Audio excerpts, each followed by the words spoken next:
La parole dont la Bible parle et qui parle dans la Bible veut faire acte de présence en nous, étant la parole de celui qui vient. Cet acte de présence forme un acte de naissance. Quand ma vie et mon esprit s'ouvrent aujourd'hui à cette parole, quelque chose de cette parole naît en moi. Il y a une nativité de sens, une nouvelle aurore de l'éternelle vérité.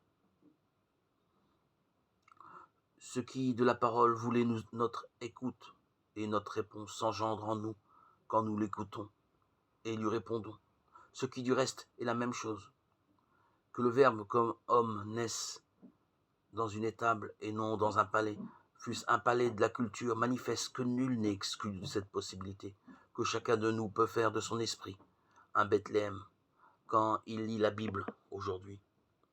Le blanc dans les marges de la Bible, ce vide qui entoure l'écrit, ce non-dit qui borde et ourle le dit, c'est le lieu non bâti, mais à jamais constructible, où tu peux édifier, auditeur, si tu veux et comme tu le peux, le Bethléem de ta lecture et de ta réponse. L'avenir en toi et pour toi de l'histoire sainte.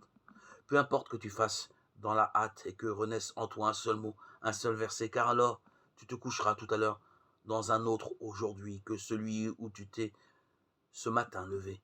Car chaque fois que Dieu parle et qu'il ait entendu l'histoire sainte, c'est aujourd'hui. Et aujourd'hui, c'est l'histoire sainte.